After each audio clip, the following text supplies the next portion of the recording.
آبرو دین محمد کی بڑھانے والے۔ ایک مرتبہ پھر آپ کے سامنے ناظرین، میں اور میرے مہمان کاشف حفیظ اور نعمان اثر ذکر کر رہے تھے ہم مولانا کی تربیت کا۔ یقیناً بچپن کے اثرات ہر انسان کی زندگی میں ہوتے ہیں۔ مولانا کے والد نے ایک بالکل یو ٹرن لیا۔ شاید یہ بات آپ کو غیر متعلق لگے، لیکن انہوں نے اپنی زندگی میں ایک بالکل یو ٹرن لیا تھا۔ ایک جدید تعلیم یافتہ آدمی ساری چیزوں سے منکر ہو کر اپنے گھر میں بیٹھ جاتا ہے اور اپنے بچوں کو گھر میں تعلیم دلاتا ہے۔ اس تعلیم کے کیا اثرات مولانا پر ہوئے؟ بہت زبردست قسم کے ہوئے، اس میں تو کوئی شک نہیں ہے۔ یعنی ہم اس چیز سے تو انکار کر ہی نہیں سکتے کہ ہم جتنے بھی بڑے بڑے اپنی تاریخ میں کردار کے نام پڑھتے ہیں، اس میں والدین کا بہت بڑا کردار ہوتا ہے۔ تو اگر ہم امام شافعی رحمۃ اللہ علیہ کی بات کرتے ہیں تو اس میں ڈیفینیٹلی ان کی والدہ کا ذکر آئے گا، کوئی بھول ہی نہیں سکتا اس کو۔ اسی قسم سے مولانا مودودی رحمۃ اللہ علیہ کے والد نے جو ایک خاص ڈیسیشن لیا اپنی زندگی میں اور کہا کہ میں یہ لاء کی چیز کو چھوڑ کے واپس پلٹتا ہوں اور اپنے بچوں کو وہ تعلیم دلاؤں گا، گھر پہ دلاؤں گا، ہوم سکولنگ کے ذریعے دلاؤں گا، جس کے ذریعے ان کی فکر جو ہے وہ شرک سے پاک رہے اور وہ للہیت کی طرف رہے۔ اس نے ایک بہت بڑا کردار ادا کیا، اور اسی لیے مجھے بار بار آپ کے سوال کے بعد وہ جملہ یاد آتا ہے جو مولانا مودودی کی بیٹی نے اپنی کتاب کے اندر، جس میں مولانا مودودی کا تذکرہ کیا ہے، اس کے اندر وہ علامہ عطا اللہ شاہ بخاری رحمۃ اللہ علیہ کا وہ جملہ کہتی ہیں کہ اگر کسی سے توحید سیکھنی ہے تو مودودی بھائیوں سے سیکھو۔ یہ بڑی ایک اہم بات ہے کہ اگر آپ صحیح معنوں میں دیکھیں تو مولانا مودودی رحمۃ اللہ علیہ کی اصل میں جو دعوت ہے وہ توحید کی دعوت ہے، اور بڑے سے بڑے آپ عالم کو اٹھا کے دیکھ لیں، وہ اس چیز سے انکار نہیں کرے گا کہ مولانا نے توحید العبودیہ کا جو کانسیپٹ دیا ہے، یعنی عبادت میں اللہ تبارک و تعالیٰ کی وحدانیت کو برقرار رکھنے کا جو کانسیپٹ دیا ہے، اس کا اثر صرف لوگوں کی انفرادی زندگیوں تک نہیں آیا بلکہ سیاسی زندگی تک بھی آیا۔ اور اسی لیے پھر بار بار آج کا مسلمان یہ بات ماننے کو تیار ہے کہ جب قرآن یہ کہتی ہے کہ اتخذوا احبارهم ورهبانهم اربابا من دون اللہ، تو اس کا اثر سینٹ پہ بھی آئے گا، پارلیمنٹ میں بھی آئے گا، ایوانوں میں بھی آئے گا، اور یہی وہ توحید کی دعوت ہے جو اصل میں مولانا مودودی لے کے اٹھے۔ میں آپ کو ہی کنٹینیو اس لیے کروں گا کہ کاشف نے کہا کہ جناب مولانا مودودی نے مارکسزم کا راستہ روک دیا، سوشلزم کا راستہ روک دیا، تو کیا مولانا نے کیپٹلزم کو راستہ دے دیا جناب؟ نہیں، بالکل بھی نہیں۔ مطلب کیا ہم اس سے یہ مطلب نہیں کہ مولانا نے کیپٹلزم کو راستہ دے دیا؟ انہوں نے اس استعمار کو راستہ دے دیا کہ جو سرمایہ کو ہی اپنا خدا سمجھتا ہے۔ مولانا مودودی نے دیکھیں انہوں نے بڑی خوبصورت استعمال کیا توحید اور اللہ کی وحدانیت۔ وہ کہتے ہیں نا کہ مطلب کسی صحابی کا ساری محبت اور عشق جو ہے قل اللہ احد کے اندر جو ہے چھپا پڑا ہوا تھا، کہ ہر نماز کے اندر پڑھتے تھے اور کہ سارے مجھے تو عشق اسی وجہ سے ہے۔ تو مولانا بھی جو ہے وہ قل اللہ احد کے قاری تھے بنیادی طور پہ، اور اسی کے جو ہے وہ پیغمبر تھے اور اسی کی جو ہے بات کیا کرتے تھے۔ اور جو توحید کی ایک ہمگیریت جو انہوں نے دی ہے وہ کسی دوسرے نے اس طریقے سے اس زمانے کے اندر نہیں دے سکا، اور جو اس کا امپیکٹ انہوں نے ہر سوسائٹی کے، جب میں بات کرتا ہوں مولانا مودودی کی، تو مولانا مودودی کو میں صرف کتابوں تک محدود نہیں رکھ رہا، جیسے انہوں نے کہا کہ مولانا مودودی کی ہر حصے تک جاتی ہے۔ مولانا دیکھیں ایک سوسائٹی کے اندر، ایک معاشرے کے اندر کیا کیا چیزیں ہو سکتی ہیں۔ ایک معاشرے کے اندر سب سے بنیادی چیز تعلیم ہو سکتی ہے، تو وحدانیت وہاں پہ بھی اس کے اثر ہے۔ ایک سوسائٹی کے اندر نظم و ضبط کے لیے قوانین کی ضرورت ہوتی ہے، قوانین کے اندر ہی مولانا مودودی کی فکر کام کر رہی ہے۔ مولانا مودودی کی فکر کام نہیں کر رہی ہے تو بیسیکلی نبی کریم صلی اللہ علیہ وسلم کی تحریک جو ہے وہ کام کر رہی ہے۔ ایک جو ہے اسے آگے آپ چلتے ہیں تو آپ کے معاشرت کے اندر آ جائیں، حسن معاشرت کے اندر مولانا مودودی جو ہے وہ اپنے آپ کو کھڑا کرتے ہیں۔ مولانا مودودی جا کے ادب کے اندر اپنے آپ کو کھڑا کر دیتے ہیں، اور ادب سے آگے وہ فن کی دنیا کے اندر آپ کو لے کے جاتے ہیں، اور ایک نئے فن کی، جسے آپ فنون لطیفہ کہتے ہیں، تو ایک نئے فنون لطیفہ کی جہت دیتے ہیں۔ آپ کو صرف جو ہے وہ گفتگو تک محدود نہیں رکھتے بلکہ وہ آپ کو موسیقی کی دنیا کے اندر لے کے جاتے ہیں، وہ آپ کو لہن کی دنیا کے اندر لے کے جاتے ہیں، اور ایک نئی چیزوں سے آپ کو روشناس کرتے ہیں۔ شاعری کے ایک نئے فلسفے سے وہ آپ کو روشناس کرتے ہیں، کیونکہ ان کی شاعری کسی کتاب کے اندر آپ کو کوئی شعر کہیں کوٹ ہوتا ہوا الا ہی آپ کو نظر آئے گا کہیں ان کے اندر موجود ہے، لیکن جو ادب کا معیار انہوں نے قائم کیا، جو انہوں نے چیزیں بیان کی، جو انہوں نے معاشرت قائم کی، اچھا اس سے ہٹ کے نظم و ضبط کو جو مثالیں قائم کرنے کی کوشش کی، جو مطلب صرف ایک آدمی انہوں نے اپنی زندگی کے اندر سے منطبق نہیں کیا، انہوں نے ایک لاکھوں لوگوں کے اندر سے منطبق کر دیا کہ زندگی ٹائم مینجمنٹ کا نام ہے. آج اسے ہم ٹائم مینجمنٹ کہتے ہیں نا, ٹائم مینجمنٹ ان کے پاس ہی موجود تھی, وقت کی چیزوں کی قدر ان کی جو موجود تھی. اچھا یہ کہ افراد سے کٹ کے رہا کرتے تھے, نہیں افراد سے رہا بھی نہیں کرتے تھے. عصری نشستیں مستقل ہوا کرتی تھیں کہ وہ فیملی کو ٹائم نہیں دیا کرتے تھے, سیاسی جماعت کے بانی تھے, دیا کرتے تھے, وہ فیملی کو بھی ٹائم دیا کرتے تھے. اچھا ہر وقت کو ایک اور مطلب بات یہ کہ نا نبی صلی اللہ علیہ وسلم کی جو حدیث ہے نا کہ فرصت کو مصروفیت سے پہلے 5 چیزوں سے بہتر جانو. جیل جاتے ہیں تو انہوں نے اپنے آپ کو اس غم میں نہیں گزارا کہ مجھے جیل ڈال دیا گیا, تو اپارچونیٹی تھی وہاں پہ, کتابیں لکھنا شروع کر دی, پوری تفہیم و قرآن ماشاء اللہ جیل کے اندر انہوں نے ختم کر دی. تو انہوں نے زمان و مکان کی قیود یا آزادی کے کسی مرہون منت نہیں رہے,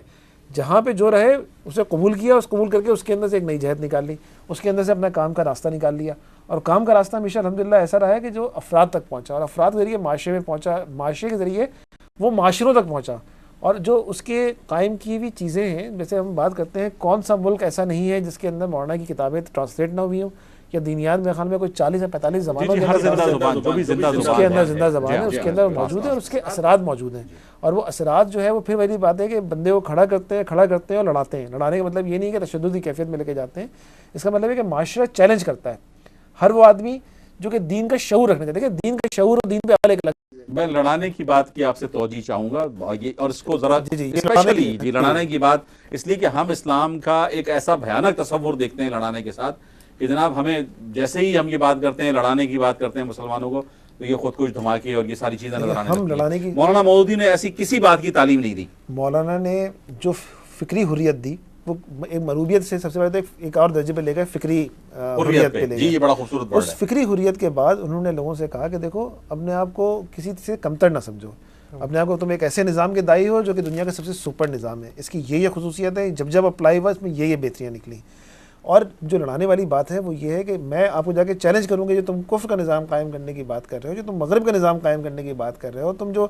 یہاں پہ عدلیہ کے اندر فلاں چیز کو چینج کرنے کی بات کر رہے ہو, یہ چیز ایسی نہیں ہے تو ایسی ہے. اس کو ایک آلٹرنیٹیو دیا, اور اس آلٹرنیٹیو کے اندر بیسیکلی انہوں نے کہا کہ نہیں میں تم سے مروب نہیں ہوں اس بات کے اوپر, میں تم سے بہتر چیز لے کے آیا ہوں, اور یہ دلیل کی بنیاد کے اوپر یہ چیز موجود ہے. میں تم سے بہتر چیز لے کر میں تم سے بہتر چیز لے کر تمہاری بات کو کنڈم نہیں کر رہا, تمہارے نظام کو تو کنڈم کر رہا ہوں, لیکن اس سے بہتر ایک چیز تو پیش کر رہا ہوں, الٹرنیٹ دے رہا ہوں تمہیں, میں جب تک جو ایک اسٹیٹسمین کی خصوصیت ہوتی ہے. دیکھیں مولانا نے فقہ کے مسئلے کے اوپر کتابیں نہیں لکھی, مولانا نے تو اس بات پہ بحث کی ہے کہ جناب آپ کے جو ہے جو اسلام کا آداب زندگی کے جو اسلام کا نظام معاشرت کے نام سے پوری کتاب موجود ہے کہ اسلام میں وہ کون سی 10 چیزیں ہیں جو کسی معاشرے میں ہونی چاہیے, اور اسلام کے اندر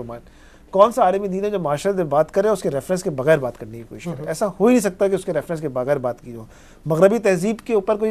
کوئی کلام کرنے کی کوشش کرے گا تو مولانا کاشمیری صاحب جو ملتان میں ہوتے تھے وہ کہتے تھے کہ اگر کسی نے دیکھنا ہے مغربی چیز کے اوپر جو ہے تنقید, تو مولانا مودودی کو اٹھا کے دیکھے, چیزیں دیکھیں, ماخذ کہاں سے ملتا ہے, بنیاد کہاں سے ملتی ہے. ایسا ہو ہی نہیں سکتا کہ کوئی آج کے دور کے اندر مغربی تہذیب کو چیلنج کرے, یا وہ آپ کے فلسفہ تہذیبی تصادم پہ یقین رکھے اور مولانا مودودی سے کتابوں سے اقتصاب نہ لے. وہاں پہ جب فار ایگزامپل دیکھیں دنیا میں گروہ 2 ہی ہیں, حزب اللہ ہے, حزب الشیاطین ہے, اصحاب النار ہیں اور اصحاب الجنہ ہے, دانے ہاتھ والے ہیں یا بانے ہاتھ والے ہیں. تو ان دانے ہاتھ والوں کو, یہ حزب اللہ والوں کو, یہ حزب الجنہ والوں کو جو دلیلیں چاہیے جگہ تک پہنچنے کے لیے, کھڑے ہونے کے لیے, جدوجہد کرنے کے لیے, اس کے لیے صرف فقہ کی مشگافیوں کی ضرورت نہیں ہے, اس سے آگے بڑھ کے نکل کے زمانے کو, سوسائٹی کو سمجھنے کی ضرورت ہے, جو ایک علامہ اقبال نے کام کیا اور جو کہ مولانا مودودی نے کام کیا. ان کے بغیر جو ہے کوئی بھی آدمی, کوئی بھی تحریک اس کے بغیر چل نہیں سکتی. جی بالکل, علامہ اقبال نے بھی وہ کام کیا, مولانا مودودی رحمۃ اللہ علیہ نے بھی کام کیا. مارشل جی ایچ ہاجسن, ان کی کتاب ہے the venture of Islam, gun power empire in the modern time, یہ شکاگو یونیورسٹی نے شائع کی ہے. اس میں یہ لکھتے ہیں, اس کا اردو ترجمہ جو میں آپ کو بتا رہا ہوں, جدید دور میں شریعت کا اطلاق انتہائی ترقی یافتہ شکل میں جس نے پیش کیا وہ پاکستان کے جماعت اسلامی کے مولانا مودودی رحمۃ اللہ علیہ ہیں. ایک مثالی اسلامی معاشرہ جمہوری معاشرہ ہو سکتا ہے. نفاذ شریعت سے متعلق ایک حکومت کو کیا کیا کام کرنے چاہیے. ہاجسن نے اس بات پر بھی بحث کی ہے کہ مولانا مودودی نے تحریک پاکستان کی مخالفت کرنے کی جن کی بات کی جاتی ہے ان کی مخالفت نہیں کی, بلکہ ان کے اس اثرات کو تحریک پاکستان نے قبول کیا, اور ساتھ ساتھ اخوان المسلمون اور حسن البنا کے بعد آنے والے تمام لوگوں نے ان کے اثرات کو قبول کیا. یہ the venture of Islam, gun power empire in the modern time میں ہاجسن نے لکھتا ہے. پھر جو آپ نے ذکر کیا کہ جناب تہذیبوں کے تصادم میں, کلیش آف سیولائزیشن میں, کہ جس کا آخری نتیجہ اب کلیش آف سیولائزیشن کے بعد جو کہی گئی, جو تھیوری پیش کی گئی کلیش آف سیولائزیشن کی, کہ جی دائیں ہاتھ والے اور بائیں ہاتھ والے، یا یہ کہ اگر دنیا کی یلو ریز اور مسلم ریز مل جاتی ہیں تو دنیا کی کیا صورتحال ہوگی. تو اس پہ اس سارے سینیریو میں آپ کو مسلم امت آج کہاں کھڑی ہوئی نظر آتی ہے؟ میرے نزدیک جو آپ نے بات کی اس کی ایک دلیل تو ایک شخص کی صورت میں بھی نظر آتی ہے ہمیں، اور وہ یہ ہے کہ اگر ہم ایک بروہی کی زندگی کو پڑھیں تو اس سے بھی ہمیں یہ معلوم چلتا ہے کہ ایک مغربی تعلیم یافتہ یا ویسٹرن ایجوکیٹڈ آپ کہہ لیں آدمی، جب وہ یہ چیلنج دیتا ہے کہ کوئی مجھے ثابت کرے کہ جی قرآن اور سنہ کے تحت کیسے ایک اسلامک اسٹیٹ ہو سکتا ہے، تو مولانا مودودی رحمۃ اللہ علیہ نے وہ چیلنج قبول کیا، اور اس چیلنج کو قبول کرنے کے نتیجے میں، جس کی English translation the fundamental basis of Islamic constitution ہے، اور جو ان کے خطبات تھے جو انہوں نے باڑ میں دیے، اس کے نتیجے میں جب ایک بروہی انفلوئنس ہوئے اور وہ مان گئے کہ جی یہ جو مولانا کی فکر ہے وہ درست فکر ہے، تو اس کے نتیجے میں جو انہوں نے بات کہی تھی وہ اس کا میں ترجمہ پیش کرنے کی کوشش کرتا ہوں کہ وہ کہتے ہیں کہ ایک شخص جس کی وجہ سے مسلمان موبلائز ہوئے یا حرکت میں آئے اور جس کی وجہ سے ایک اسلامک اسٹیٹ قائم ہو سکا یا اس کے لیے حرکت پیدا ہوئی، وہ سارا کا سارا کریڈٹ مولانا مودودی رحمۃ اللہ علیہ کو جاتا ہے، اور اس میں کوئی شک نہیں ہے. اب ظاہر سی بات ہے جب اتنی بڑی حرکت کھڑی کر دی جائے، اتنی بڑی تحریک کھڑی کر دی جائے یا اتنی بڑی موومنٹ کھڑی کر دی جائے تو وہ ایوان تو لرزیں گے جو ان کو اپنی ایوان ہلتے ہوئے نظر آئیں گے. جی بالکل، اور اسی ختم ہوتی ہوئی نظر آئیں مولانا گے. مودودی کو سزائے موت ملی تھی تو کیا خیال ہے کہ قادیانی مسئلے کے اوپر ملی تھی؟ وہ نہیں ایسی کوئی بات نہیں. مولانا مودودی کو سزائے موت جو ہے بنیادی طور پہ اسلامی جدوجہد کی پاداش کے اندر لیبل کر کے جو ہے وہ اس کے اندر ملی تھی. ٹھیک ہے، ایک چیز اب الگ بنایا گیا، بہانہ بنایا گیا. اور پھر آپ دیکھیں نا، بات یہ ہے کہ جو انہوں نے لفظ استعمال کیا، اگر میں اسے ڈائنامزم کا نام دے دوں، اسلام کو جو ڈائنامزم دیا ہے، اور اسلام کو جب میں بار بار کہتا ہوں کہ Islam being alternative, Islam as a superior system of the life, alternative ہم کہیں نا، آلٹرنیٹیو، اور Islam is the superior system of the life, اور the superior system for the law, is the superior system for the business, the superior system for every part of the life. اس چیز کا جو concept مولانا نے آگے جا کے دیا اور مولانا نے اسے پیش کیا، اس کی بنیاد پہ جو افراد تیار کیے انہوں نے اس کو ثابت کیا. دیکھیں انسانی غلطیوں سے تو مبرہ نہیں ہے، فرشتے تو ہیں نہیں زمین میں بستے جو غلطیاں نہ کر رہے ہوں. مولانا کی تعلیمات سے لوگوں نے لے کے غلطیاں بھی کی ہوں گی، لیکن کیا مولانا کے کسی چیز کے اندر کوئی پائے لرزش آپ کو نظر آتی ہے؟ دیکھیں بات ابھی کر رہے تھے، بات یہ ہے کہ دیکھیں اللہ کو کہنا یقیناً اللہ تعالیٰ کا ذکر ہے، اب 1000 دفعہ کہ اللہ تعالیٰ سے لو لگتی ہے، لیکن وہ جو قلموں سے ان کی چیزیں نکلی ہوئی ہیں بے شمار 120 سے قریب کتابچے اور کتابیں، بیسیکلی وہ خود اللہ تعالیٰ کا ذکر سے لبریز ہے، اور جو ان کو اللہ تعالیٰ کے ان درجوں تک پہنچا دیا کرتا ہے جس پہ پھر وہ بندہ ہاتھ اللہ تعالیٰ کا بن جاتا ہے، ان کا پیر بن جاتا ہے، ان کی زبان بن جاتا ہے، ان کی لرزشوں سے کوتاہیوں سے پھر اللہ تعالیٰ اس کو مبرہ کر دیتا ہے. تو ہم یہی دیکھتے ہیں کہ مولانا نے جس طرح سے ذکر اللہ تعالیٰ کا کیا اور زندگی کے ہر سسٹم میں جا کے اللہ تعالیٰ کا ذکر کیا، اس لیے ان کا قلم بھی اللہ تعالیٰ کا ہاتھ بن گیا، ان کا مطلب ان کی زبان بھی اللہ تعالیٰ کا کلام بن گئی، اور انہوں نے وہ چیزیں بتائیں لوگوں کو مروبیت سے نکال کے کہ دیکھو تم ہی ہو جو زمانے کو آگے لے کے چلنے والے ہو، تمہیں پیچھے ہٹنے کی ضرورت نہیں ہے. اور